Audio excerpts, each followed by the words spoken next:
मैंने जब इस बिजनेस को शुरू किया था मैं सिर्फ 17 साल की थी। उस समय ना मेरे पास लिस्ट थी ना तजुर्बा था।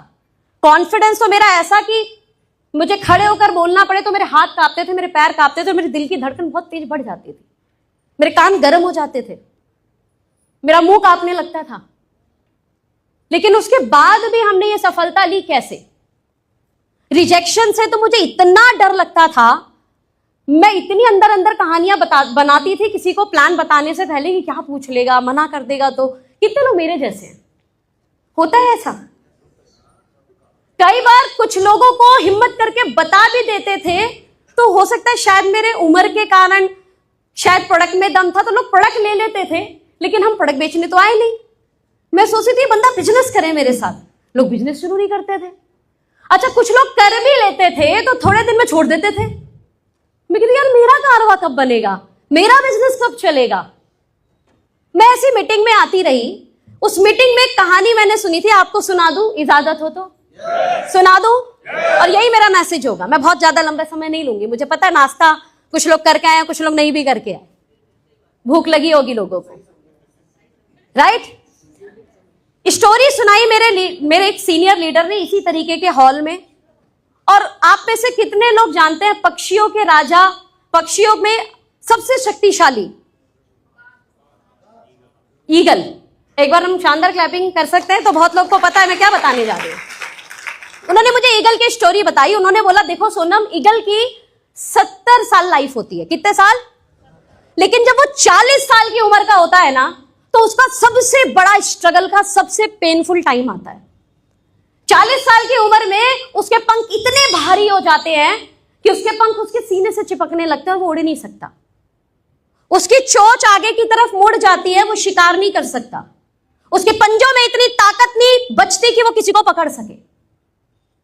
उस समय उसके पास 2 निर्णय होते हैं। पहला, तड़प तड़प के मर जाओ। लेकिन वो पहला निर्णय नहीं लेता, वो दूसरा निर्णय लेता है जो बहुत पेनफुल है, बहुत दर्दनाक। वो एक चट्टान की तरफ जाता है और चट्टान पे तब तक अपनी चोंच को मारता है, तब तक अपनी चोंच को मारता है जब तक चोंच टूट ना जाए। फिर नई चोंच आने का इंतजार करता है। जैसे ही चोंच आ जाती है वो अपने नाखूनों को खींच देता है चोंच से, क्योंकि नाखूनों में भी जान नहीं बची। अब नए नाखून आने का इंतजार करता है। सोचो कितना पेनफुल मोमेंट है ये, अपने आप को दर्द देना। जब नए नाखून आ जाते हैं तो नाखूनों से अपने पंखों को उखाड़ फेंकता है ताकि नए पंख आ जाए। इस पूरे प्रोसेस में उसे 5 महीने लगते हैं, लेकिन 5 महीने बाद उसका पुनर्जन्म होता है और वो आकाश पे फिर से राज करता है अगले 30 साल। ये कहानी हमारे लिए है, एज अ लीडर ये हमारे लिए है।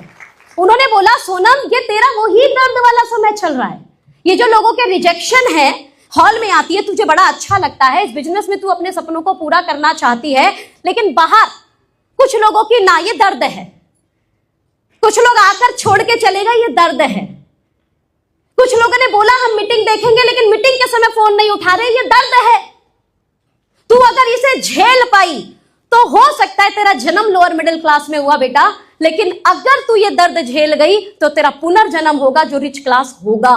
और मैं अपने सपनों को पूरा करना चाहती थी तो मैंने कहा यार ये कोई ज्यादा दर्द भी नहीं है। ईगल का दर्द सुनकर मुझे लगा ये कोई ज्यादा दर्द नहीं है, मैं झेल सकती हूं इस दर्द को। और मैंने लोगों की ना सुनना शुरू कर दिया।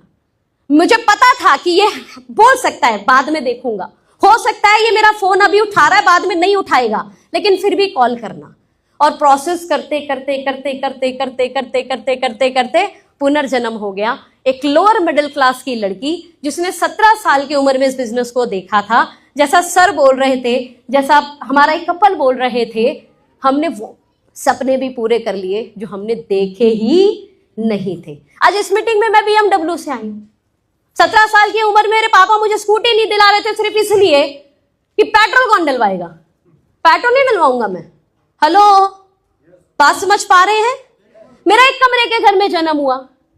आज तकरीबन जिस जगह पे मैं अपना घर बना रही हूं, जमीन की सिर्फ कीमत 7 करोड़ है, उसके बनने में 2 करोड़ लग रहे हैं। कैसे संभव हुआ? ये कैसे पॉसिबल हुआ? वो ईगल वाली स्टोरी याद रही, हम हर दर्द को सहने के लिए तैयार हो गए। Wish you very all the best, go honorary director. Thank you so much.